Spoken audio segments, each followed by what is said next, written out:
Hello and welcome to GPTV on Wednesday, the 8th of November. My name is Philip Kingston. And I'm Gary Pearce. Not often we have to do a Wednesday edition, Gary, but obviously when we have these public holidays that don't fit into our calendar perfectly, we have to roll with the change. So, Beard, how was your Melbourne Cup? You've got to love Melbourne Cup, don't you? I always love the Cup. You know, it's just it's a festive time. Hard to get a winner, isn't it? As much as it's ridiculous that the state of Victoria stops for a horse running in a circle, as much as that is ridiculous, it is nice. It's a lovely piece of Melbourne history in many ways. Bit of Melbourne history. It's a very Melbourne event, Phil. And of course, it shuts down the whole of Australia. People having parties everywhere. You know, they're partying in all different states. People taking off days or working half days. And of course, Melbourne, that's it. It would be sporting capital of the world. It would be more convenient, though, wouldn't it, if the Melbourne Cup was on Monday, not on the Tuesday, because you get so many people that go, you know what, I've got Saturday, Sunday, I'll just take Monday. Well, it's not convenient for those people. They would much prefer it was on Tuesday, and then they just make that lovely 4-day block. I understand, but you know, if the state is going to stop for a horse running in a circle, maybe on a Monday would have been better. But there we are. History is history. Horses run better on Tuesdays, Phil. It's a statistic fact. I'm surprised you don't know that, but then you are still getting up to speed with the horsey information. And tell me, how is your spring carnival so far? Well, Derby Day was very good. I had a good day. For some reason, I finally actually had a win. I kept checking my account. You actually had a horse that won? No, I actually had a day. I actually had a day that won, and that was very unusual. So you came out up, is what I came you're out saying. up, which is very extraordinary, very unusual. A chance to boast about that. Cup Day, not so much, but Derby Day, Phil, you know, it was a day of days. So I've got to say, that's covered. That's covered, you know, a little bit of my loss, but definitely the bookies are still always happy to see me. That's for sure. Great.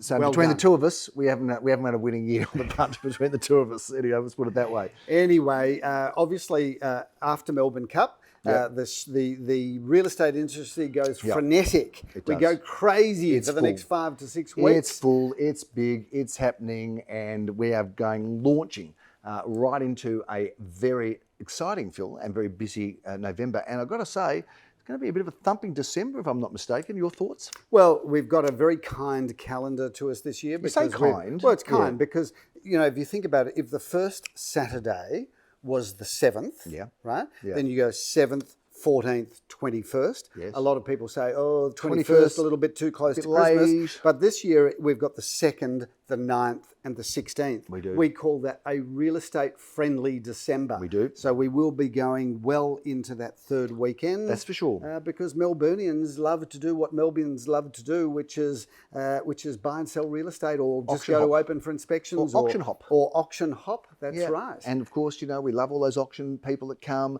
the experts that come, the clock watchers that come, the neighbours that come that tell you sold it too cheap or you sold it for too much.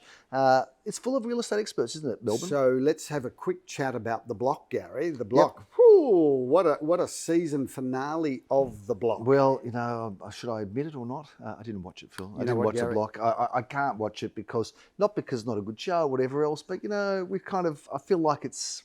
I've moved on from the block. And, you know, congratulations to everybody on the block that did well and didn't do well. And I don't know, you know, congratulations to everyone that was there and, you know, have made some money and have got their name out there. And, well, congratulations. I've got no ill will towards it. No ill will. But I've just moved on, you know, I've moved on. So I don't watch it anymore. So you can have a chat about it. It is the #1 rating show in Australia. So Australians are watching it. And it just proves yet again that Australians are real estate obsessed. We love it. And if I could give the block credit for one thing. What were the properties like? And I could give the block credit for a lot of things. But there is a block effect where people are interested in fashion when it comes to real estate. Adding value. A lot of people are tinkering with their homes, renovating their homes, upgrading their homes because they've watched it on the block. And I think it's been a boon. Like if I was Mr. and Mrs. Bunnings, for example, assuming there are Mr. and Mrs. Bunnings, I'd be going, the block has been fantastic. Because it drives people into the hardware stores. Were they one of the vendors? No, they're not. And in fact, it's sponsored by Mitre 10, which cleverly regard themselves as the other hardware store. So I thought that was a clever bit of marketing. But if you think about it, Gary, the block effect has been massive. But this finale of the block had everything. It had It had people paying and bidding extraordinarily. Someone fainted, I heard it that. had somebody faint. You love a faint. We've never Have we ever had a fainter at an auction? Not that I think can. we've Not ever. that I can. We haven't had a fainter. We haven't had a death. No. We haven't had any heart attacks at our auction, thank God. I mean, these are all good things, Phil. Do you know what? Our auctions, I think our auctions are healthy for you, actually. That's the difference. That's going to be, our auctions that's are because healthy our auctions. auctions are caffeinated, Gary, and That's it. caffeine has been And proven water. to be good for your And water. metabolism and everything about your life. But coming back to this, Everything about your life. Is that right? coming back to the block yeah, go on. effect, the block really, it was extraordinary watching. We had everything. We had swearing for the first time, Gary. You need a bit of swearing There on was the block, there was one auctioneer didn't go too No, well it for wasn't him. favourable for that. But ultimately we had swearing. We had auctioneers in all sorts of strife. It was a show of shows. There you go. Well, the block effect. Look, the only thing that worries me about the block effect is that there are sometimes people that might think, this is an easy thing to do. Buy a property, do it up, sell it, make money, retire, live on the beach, smoke cigars, and just enjoy my life. Unfortunately, it's not always quite that way, Phil, because, there's a lot of things that aren't always considered. So just approach it with caution if you're going to be doing some renovation and sale, because there's expenses to buy. You've got to pay us when we sell, and things can cost a lot of money, and time's money. We have to remember that the block is a commercial construct, Gary. Yes, it is. It's and some of those prices, Phil, you're not going to get them the next day after if you want to resell them. Put it this way: if I bought that house for $5 million, which was the number one price on the show, if I'd bought that house for $5 million. You ain't selling it for $6. I would be somewhat concerned about its capital growth. Yes. Having said that, the guy that bought it is a very smart guy. Yes. Very smart guy. And, one can only speculate upon his strategies as to the way he bid. But I think that he is a guy that is far cleverer than most people. Than us, anyway. He runs a very successful business. Not that that's hard. And I would say to you, Gary, that to be smarter than us. It is a hard. lot of Australians that now know of him and his company that didn't know before. And I think the precedent to that was Crazy John. Remember back in the Bondi days? I think when it was the block didn't apart. I think you said it was in Bondi. It was definitely Bondi. I think it was in Manly. No, it's definitely Bondi. But having said that, this was Crazy John when Johnny Ilham was alive. Very stroke of genius. He dressed up, or he sent somebody Crazy dressed John up as outfit, Crazy John, and Crazy John bid for the property. They paid a huge amount of money, but you can't buy that sort of publicity. So Crazy John was a crazy bidder, Phil, wasn't he? Crazy John. We've just come through the long weekend where we, as a lot of agents, do not schedule auctions on long weekends. No. There were a smattering of auctions. Well, hang on, let me just pull you up on that. A couple of things I've said. Firstly, well done to that person that got all the publicity. When I said he was smart, he's a lot smarter than we are, Phil. It was a point I was trying to make, just trying to get in there, but I got cut off, and now I've forgotten my train of thought. So that's okay. Yeah. We don't know whether to call this the block edition or the blockhead edition. Anyway, Gary, lovely for you to chime in with a thought about nothing. Yeah. So let's. It is a show about nothing.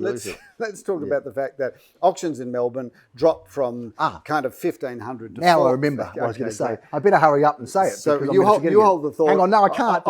Auctions normally this time of year there'd be 1,500 auctions, dropped to 400 auctions. Passed in clearance rate, I think the industry came in at about 63%. No, it was. I think it was under 60%, and this was the point I was going to make. Oh, okay, so we got there. I remembered it. Did I? Yeah. I have remembered it. It's not that time yet, is it? I don't think so. Phil, the point is that the actual clearance rate on the long weekend wasn't as good as it has been other weeks. Now, you might say it's a result of the listings. You might say it's just bad luck. You might say, but I don't think it's great to be auctioning on long weekends. That's why we don't do it. And so there is that your was point. my point. The clearance rate's lower. I don't think because of the market. I think it's because people are distracted. People like me who've got the Derby quaddie to look at, people are distracted on the long weekend. Some people are away. So I'm not a big believer. I'd love some viewer feedback on this. I know there was a time where we did auction properties on the long weekends. We did okay. But I don't think it's great.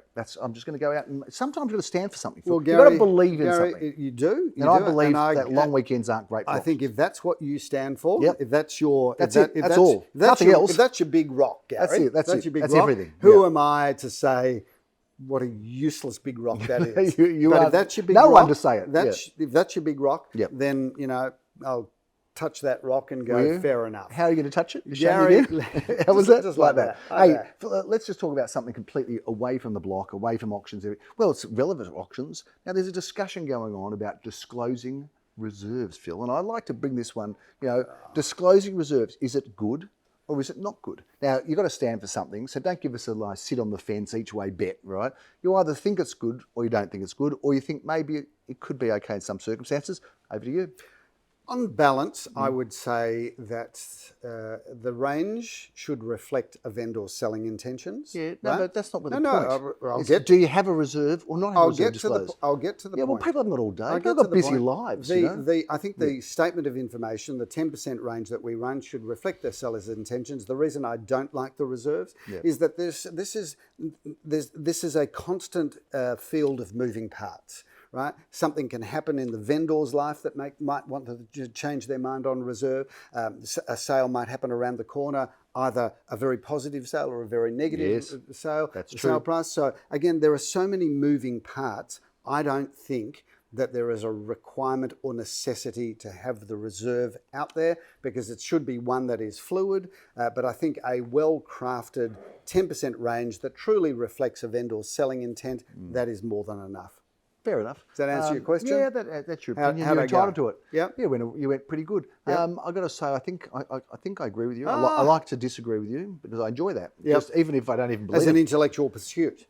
Well, no, just as an argument, just a bit of biffo, really. But I like to actually disagree with you. But I have to agree with you. I think a month's a long time, isn't it? In real estate? 100%. And if you list a property today, November the 8th, and you're selling it in December the 17th, let's just say, for auction, and you think, okay, it's worth around $1 million, and let's just say that you put the reserve at $1 million, and you advertise at $1 million, and then, like you say, 2 properties around the corner sell for 1.1 or 1.15.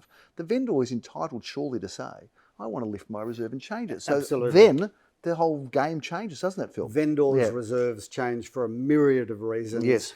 And I don't see that needs to be set in concrete. It's a process that works pretty efficiently. Having said that, Oh, yeah. we have got one at the moment where the vendor has said, look, this is the reserve and I just want to advertise. We have had a number of those. So for those vendors, and I think choice is important, Phil. People like choice. I like choice. You like choice. And nice choice of suit, by the way. You're going very brown at the moment, aren't you? A little bit of a safari look there, Phil. Well, it's tobacco. Tobacco. That's not healthy for you. You've been telling me for years that I still smoke the cigars. But people like choice, Phil.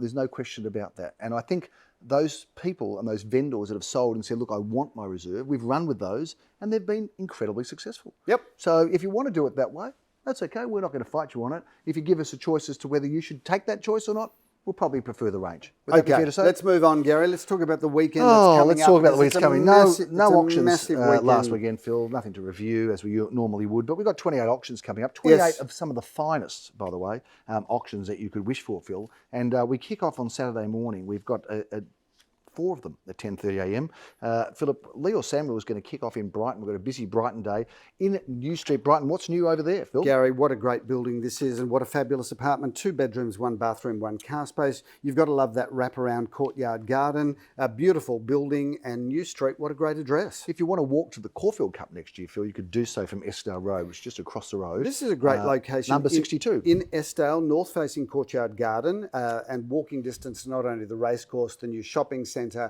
Caulfield Park, the tram in Balaclava Road. That is a great 2-storey, 3-bedroom, 2-bathroom, a lock-up garage, beautiful property, parquetry floors. It's a ripper. Spring Road, Malvern, Philip, what a great address. You're going to be springing over there to auction this terrific unit. Gary, it is, and what a beautiful development. This is 2 bedrooms, 2 bathrooms and a basement car space. That's got a terrace and a beautiful garden area. I think that's a really good property, and Spring Road in Malvern is the most unbelievable address. Walk to Glenferrie Road and walk to High Street, Armidale. Philip, there is a street that is a binary street. It's not a non-binary street, it's a binary street. It's a male street, Philip. And we're back at 10:30, doubling up on 10:30 a.m. Brighton auctions, this time at 5 at 128 Male Street, Brighton. Gary, 1 bedroom, 1 bathroom, 1 car space. But check out the incredible deck. That property is just outstanding. We're at 11 suburbs, Philip, on Saturday. One of those is Balaclava. We've got triple auction action at 11:30. This time, 1 at 32 Goulet Street in Balaclava. Fabulous 2-storey home, Gary. 2 bedrooms, 2 bathrooms, a lock-up garage, That is a wonderful home, and Goulet Street is an incredible location. 209 1298 Glen Huntley Road, 1130. Philip, Graham Calvin auctioning that one. Gary, that's a great apartment. What a great address. That's 2 bedrooms, 2 bath and a basement car space. That is a fabulous property. Triple auction action at 12:30. Philip, we're kicking off in Armadale, Denby Road. What a great street. A street your father grew up in, if I'm not mistaken. Absolutely, and what a great location. This is 2 bedrooms, 1 bathroom, 1 car space. And just across the road, Gary, from Leaf Supermarket, which is a boutique supermarket, a beautiful place to shop. Love it there, Philip. We're also loving it in Caulfield South, this time Rosalie Street. We know this block well, 4 at 18 Rosalie Street. And I've got auction honours there at 12:30. Gary, 2 bedrooms, 1 bathroom, 1 car space. Great location and good building. While I'm there, you're going to be in Lansdowne Road, and this is a good building, a great looking property, Philip. 7 at 47 Lansdowne Road. Tell us about it. That is a great property, and I love this development, and I love the builder who has done the most incredible job, the developer I'm talking about. 3 bedrooms, 2 bathrooms, and car parking, Gary, not for 1 car, not for 2 cars, not for 3, but garage for 4 cars. Wow. Wow is the is the right comment for that, Philip. I think so, Gary. But let's go to 1:30, Philip, because we've got 3 auctions in. We've got 2 at 892 Glen Huntley Road. Caulfield South, and I've got the auction honours for this one, Phil, 1:30. You're going to love that, Gary. 2 bedrooms, 2 bathrooms, and a car space undercover, balcony, which is more a terrace than it is a balcony. Fabulous property. Our Carnegie office overlooks Moreton Avenue, Carnegie, Philip, and that's the site of our 1:30 auction. Gary, you've got the shops, you've got public transport, everything literally is on your doorstep. You've got a car space, but who would need it? This is 2 bedrooms, 1 bathroom, 1 car space, and a courtyard garden. Richard Clapton talks about the girls on the avenue, Phil, and I'm not sure if it's the Avenue Windsor, but it's a great address. It could be. Gary, 129. great building, great opportunity. 2 bedrooms, 1 bathroom, and car parking for 2 cars, Gary. So that's unusual. A beautiful apartment and a great address. James Crescent in Hampton, Philip, is a fine home. This is one of our feature auctions of the weekend at 2:30. Gary, absolutely love this home. The team of Leon Gusenfeld and Monique Robin and Vanessa McGlynn have loved being at this home, and a beautiful part of Hampton, walking distance to some of the best sporting facilities you could ever have. It's a gorgeous area, and this is a beautiful, beautiful home that feels like it's a brand new property. 4 bedrooms and a study, 3 magnificent bathrooms, a double lock-up garage, landscaped gardens, everything to love there. Elliott Avenue, Philip, in Carnegie, 2 bedroom, 2 bathroom, parking for 1. Leo Samuel auctions that. Getting together with Rishi from our Carnegie office, and that's at 2:30 p.m. Let's move on to Sunday, Phil. We have a busy, beautiful Sunday with triple auction action at 10:30 a.m. We're going to be in Hotham Street in Balaclava. Gary, first. what a home this is. 2 bedrooms, 2.5 bathrooms.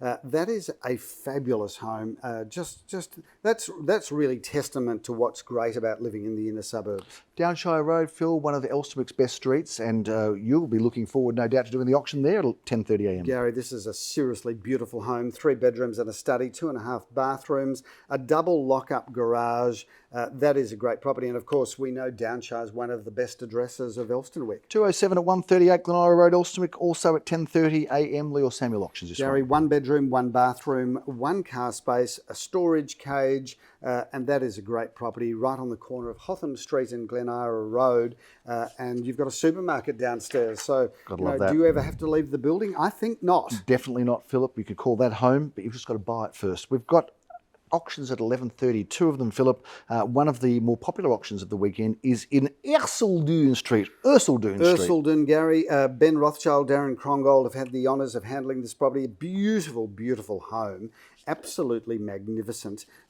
Just feels like and looks like a brand new property, and Erseldune's a great address. This is 3 bedrooms, 1 bathroom, and a car space. So really, what's not to love there?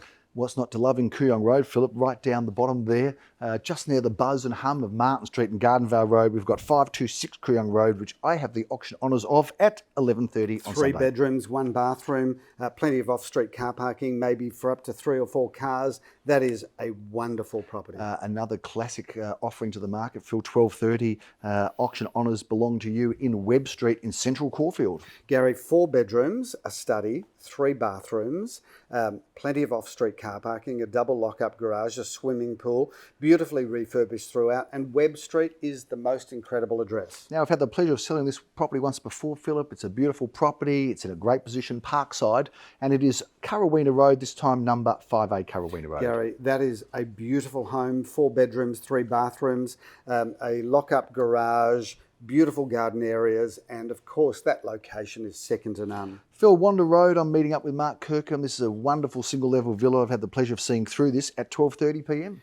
Gary, 3 bedrooms, 2 bathrooms, a double lock-up garage, great location because you've got everything on your doorstep there. You've got Caulfield Park tram in Hawthorne Road, tram in Dandenong Road, Glenferrie Road on your doorstep. We love that address. Double auction action Sunday at 1:30, Philip. We're going to be in Sebastopol Street. That's number 29, Sebastopol Street, Caulfield. What a lifestyle package that is. 4 or 5 bedrooms, 3.5 bathrooms, double lock-up garage, parking in front, so that gives you 3 car spaces, a beautiful north-facing back garden, a swimming pool. That's the complete family package. Phil, 3 at 474 Glen Ira Road is a terrific property. Maureen Mazzaro has been handling that, and you are going to be auctioning it at 1:30 p.m. Gary, 2 bedrooms, 2 bathrooms, a lock-up garage, a great location, a fabulous inside, outside, courtyard gardens. What's not to love?